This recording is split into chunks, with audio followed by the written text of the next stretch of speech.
எல்லாருக்கும் வணக்கம். நிறைய பேர் அதாவது தோசைக்கல் பணியாரக்கல் எப்படிமா பழக்கிறது அப்படின்னு கேட்டிருக்கிறீங்க. உங்களுக்காகத்தான் இன்னைக்கு ஒரு வீடியோ. பிரித்து வாங்கும் பொழுது ஒரு தோசைக்கல் வாங்கிட்டு வந்தேன். இங்கே வந்து தோசைக்கல் லேசாக ஆயிடுச்சு, நல்ல கெட்டியானதான் வாங்கிட்டு வந்தேன்.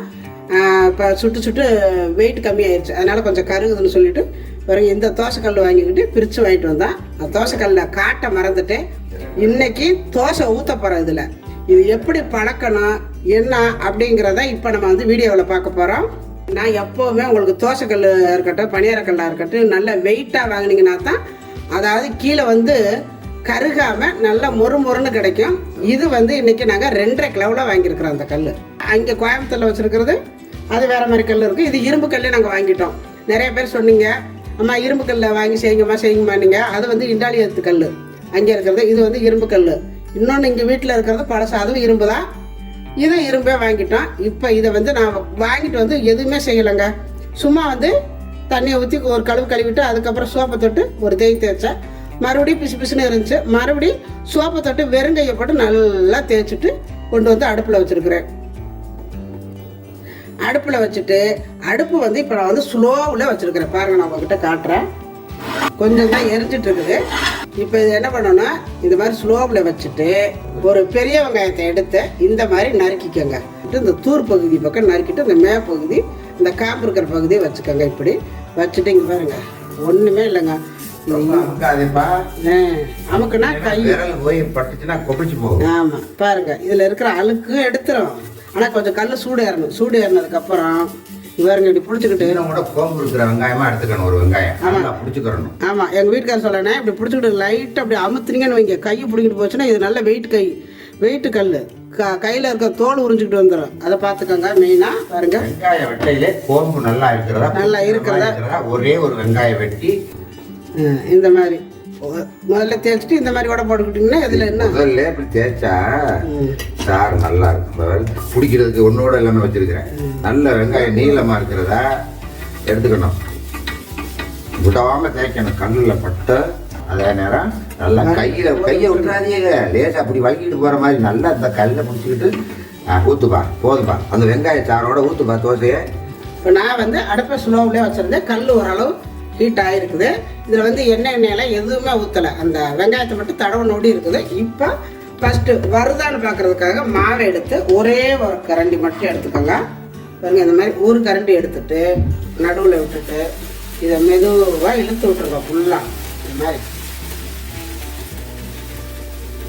இந்த மாதிரி இழுத்து விட்டுறோம்னா உடனே வந்து நிறைய மாவு போட்டு இழுத்துறாதீங்க. சும்மா கொஞ்சோண்டு ஒரு 1/4 கரண்டி ஊற்றி நடுவை மட்டும் இழுத்து பாருங்க.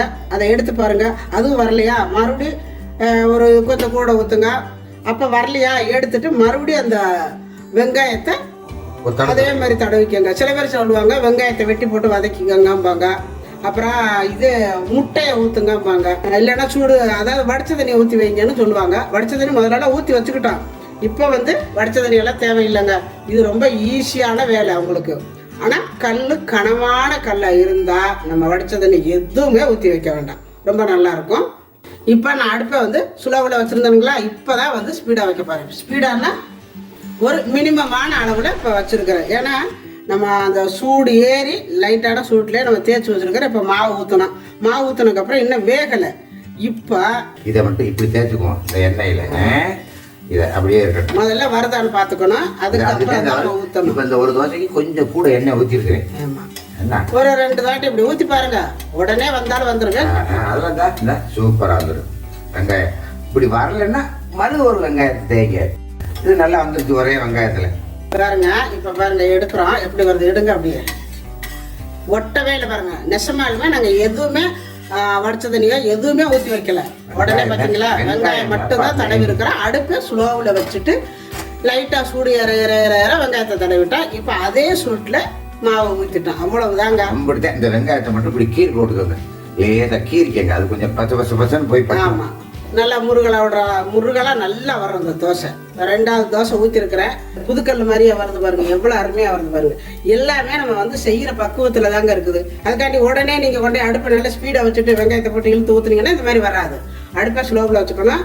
அந்த எடுத்துட்டு தோசையை ஊற்றும் பொழுது அடுப்பை நல்லா குறைச்சிடணும். அந்த ஹீட்டு குறைஞ்சிடணும். அப்போ தான் நம்ம இந்த மாதிரி நைஸாக தோசை இழுக்க முடியும். ரோஸ்ட் மாதிரி வரும். அதெல்லாம் பார்த்துக்கணும். சின்ன சின்ன விஷயமெல்லாம் அந்த நுணுக்கமெல்லாம் பார்த்துக்கிட்டிங்கன்னா தான் இந்த மாதிரி ஊற்ற முடியும். கோதுமை எடுப்பா நல்லா முழுடுச்சா தோசைகள் இது சூப்பராக இருக்குது. பாருங்களேன் எவ்வளோ அருமையாக வருதுன்னா வெங்காயத்தை சேர்த்துக்கிட்டா போதும். பாருங்க அவ்வளவு தானாக அதை உறிஞ்சிட்டு போடுற மாதிரி கல் இந்த அளவுக்கு சைனிங்காக பார்த்து எடுக்கணும்ப்பா. ஃபர்ஸ்ட்டுலேயே எப்படி வந்து பார்த்தீங்களா, ரெண்டாவது தோசையிலே செமையாக வருதுங்களா. அதே மாதிரி ஒவ்வொரு தடவையும் இதை இழுத்துக்கோங்க. இதை கண்டிப்பாக இழுக்கையில் பாருங்கள் ஒட்டிக்கிட்டு வரமாட்டேங்குது. அப்போ நம்ம எண்ணெய் போடலையில அப்போ கை மட்டும் பிடிக்கிட்டு போயிடக்கூடாது. பக்குவமாக பார்த்துக்கோங்க.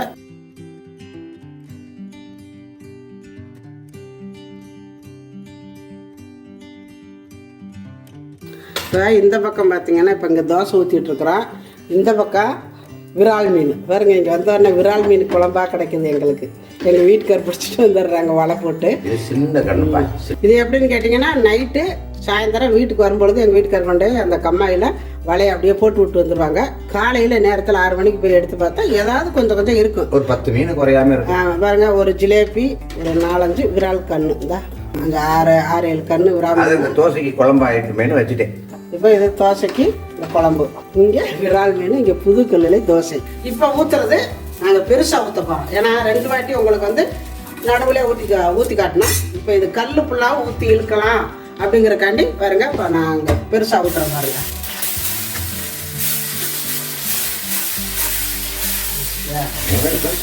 அதாவது கொஞ்சம் பிச்சுக்கிட்டு வரும். அதில் கடைசியாக கரண்டியில் இருக்கிற ஒரு சொட்டு மாவை தொட்டு என்னப்பா இந்த அப்படி ஒரு தொட்டு அது சைஸ் பண்ணிக்கலாம். அது நம்ம சமைக்கிறவர்களுக்கு அதை தவிர வேற ஒன்றும் இல்லை. அன்போடும் பண்போடும் பாசத்தோடும் எதையுமே செய்யணும். இயற்கையில் இப்படி வருதா ஒட்டிக்கிட்டு வருதா அந்த அப்படி விட்டுட்டியா சரியா போயிடுச்சு. என்ன பாருங்க, இப்போ இந்த கல் ஃபுல்லாக ஊற்றியாச்சு பாருங்க. ஏன்னா நீங்கள் நடுவில் தானே ஊற்றி காட்டினீங்க, இங்கேருந்து ஊற்றி காட்டலைன்னு சொல்லுவீங்கிறது ஃபுல்லாக ஊற்றிருக்கிறோம். இப்போ இது வந்து இன்னும் 2 தடவை ஊற்றினோம்னா ரோஸ்ட்டாகவே வந்துடும். அதுலேயுமே இந்த கொஞ்சம் ஃபஸ்ட்டு கல்லில் அப்படி விட்டுக்கோங்க. அப்புறம் சக்கரை ப்ரெஷர் தான் நிறைய பேருக்கு இருக்குது. எண்ணெய் ரொம்ப சேர்க்க வேண்டாம். இந்த கல்லை பழக்கி எடுக்கையில் ஒரு 4 தோசைக்கு இப்படி 2 சொட்டு அப்படியே ஒரு லேட்டாக தான் விட்டுட்டு இப்படியே தடவிக்கங்க. இந்த தோசைக்கல்லில் ஒட்டுதுன்னு தெரிஞ்சா இங்கே வரைக்கும் இந்த இதில் ஒரு சொட்டு அப்படி வச்சு தோசைக்கல்லில் தடவிக்கங்க. இந்த கரண்டியில் தோசை திருப்பியில் தடவிக்கிட்டு பண்ணிட்டோம்னா அதுலேயும் ஒட்டாது. இந்த அகலமாக இருக்குதுல்ல, அதனால இந்த அடுப்பு சின்னது தானே இருக்குது. சார் அப்படி ஒரு தள்ளு, சார் அப்படி ஒரு தள்ளு, சார் இப்படி ஒரு தள்ளு. எங்கே கொஞ்சம் பதமாக தெரிஞ்சா அங்கே கொஞ்சம் அப்படி தள்ளி வச்சுக்கோங்க. கை பட வேண்டாம். தொட்ட உடனே வருது. இங்கே பாருங்க, இங்கே பாருங்க, பத்துக்கெல்லாம் வந்துருச்சா. இப்போ இதை என்ன பண்ணணும்னா, நல்ல ஹீட்டாகவும் இருக்குது. எண்ணெயே வளைச்சிக்கிட்டு வரும். ஹீட்டாக இருந்தாலும் ஒட்டாது. அதனால இப்போ அந்த எண்ணெயும் போகணும், ஹீட்டும் குறைக்கணும்.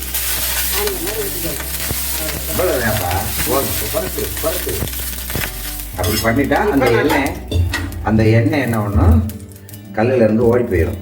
இப்போ நல்லா பெரிய ரோஸ்ட்டாக ஊற்றிடுங்க. சொல்றேன், இதுக்குள்ள எவ்வளவு இருக்க முடியுமா எடுத்துக்கலாம். இந்த ஓரம் சூடு கம்மியா இருந்ததுனால அந்த இடம் பெருசாவும் ஃபுல்லாவுமே போட்டாச்சு. இன்னும் அது வேகட்டும். இப்போவும் இந்த தோசைக்கல் அகலத்துக்கு அடுப்பு சின்னோண்டு அடுப்பு. விறகு அடுப்புல வச்சா அவ்வளவு அகலத்துக்கு இருக்கும். இவ்வளவு அகலத்துக்கு தோசை தள்ளாம வேக வைக்கலாம். சரிப்பா, இப்போ இதை அடுப்புல காட்டினேன்ல, இந்த பக்கம் கொஞ்சம் அடுப்புல கொஞ்சம் காட்டினேன். ஏன்னா கல் அகலம் தான் பாரு. இது வந்துருச்சா, ஒரு பக்கம் கொஞ்சம் கூட வந்துருச்சுன்னா நமக்கு அடுப்பில் காட்டினது என்ன எப்படி ரோஸ்ட் வந்துருக்கலாம். இது கல் சின்னது. பெரிய கல்லில் 9 தோசை 10 தோசை போடுற தோசைக்கல்லில் ஃபேமிலி ரோஸ்ட் போடுவேன். களத்துக்கு பெரிய வாழையில டைஸில் போட்டு அப்படியெல்லாம் சுற்றி கொடுப்பேன். கப்பில் போடுவேன். எவ்வளோ 20 கிலோ மாவு கூட தோசையில் போட்டிருக்கிறேன். இதுதான் பழைய கல். இது ரொம்ப நாள் ஆச்சு. இது நாங்கள் வாங்கிட்டு வந்து ரொம்ப நாள் ஆயிடுச்சு.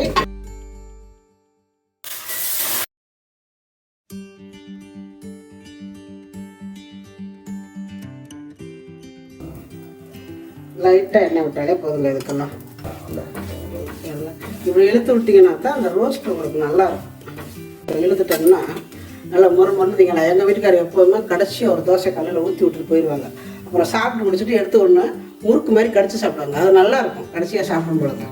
இந்த மாதிரி ஊற்றினா தான் அது அந்த மாதிரி வரும். எங்கள் வீட்டுக்காரு செய்யவே பாருங்க, சுடவே எடுத்து ஒடிச்சு சாப்பிடுவாங்க பாருங்க. எடுத்துட்டு நான் ஊற்றுனேன். எனக்கு எவ்வளோ அருமையாக வந்துருப்பாங்க.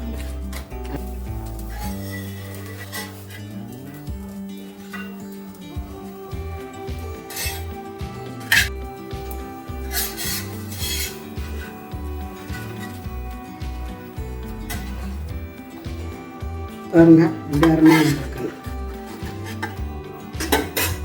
பாருங்க. புது தோசைக்கல்லில் ஊற்றினா தோசை எவ்வளோ அருமையாக வந்துருக்குது. இதை வந்து நான் சுருட்டி வச்சுருக்கிறேன்.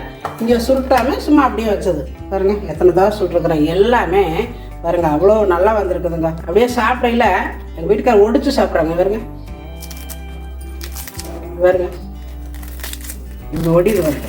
இப்படி நம்ம கடையில் வாங்கினா எப்படி இருக்குமோ அதே மாதிரி ஒடியுதா. நான் இதுக்குன்னா தனியாகவெல்லாம் ஆட்டவே இல்லைங்க. நிஜமாலுமே நான் வந்து எப்போதும் ஆட்டுற மாதிரி ஆட்டி வச்சேன்.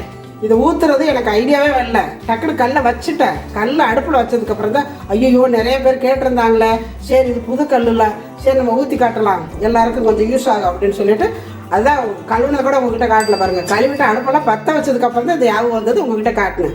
ஏன்னா மாவெல்லாம் இதுக்கு தனியாக ஆட்டினீங்களான்னு கேட்பீங்க. அதுக்காகத்தான் நான் இதை சொல்கிறேன். இது வந்து நான் எப்போவுமே வீட்டுக்கு ஆட்டுற இட்லி ஊற்றுங்க. ஆமாம், நான் இது ஆட்டி 2-3 நாள் ஆச்சு. இட்லி ஊற்றிட்டு பிரிச்சுக்குள்ளே வச்சுருந்தேன். அதான் புது பிரிச்சு வாங்கி வச்சிடலாம் அதுக்குள்ளே வச்சுருந்துட்டு இன்றைக்கி எடுத்து வேகமாக சாப்பிட்டுட்டு சரி கொஞ்சம் வெளியில் போகணும் அதுக்காண்டி தோசை ஊற்ற போனேன். அப்போ சுட்ட தோசை தான் பாருங்கள் எவ்வளோ அழகாக வந்திருக்குது.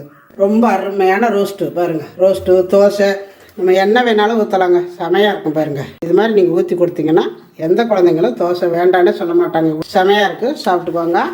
இதே மாதிரி நீங்களும் செஞ்சு பாருங்கள். செஞ்சு பார்த்துட்டு அது எப்படி வந்துச்சு அப்படிங்கிறத எனக்கு கமெண்ட்டில் சொல்லுங்கள். இந்த வீடியோ பிடிச்சிருந்தா லைக் பண்ணுங்கள், ஷேர் பண்ணுங்கள். செட்டிநாடு சமையலுக்கு சப்ஸ்கிரைப் பண்ணுங்கள். நன்றி. வாழ்க வளமுடன்.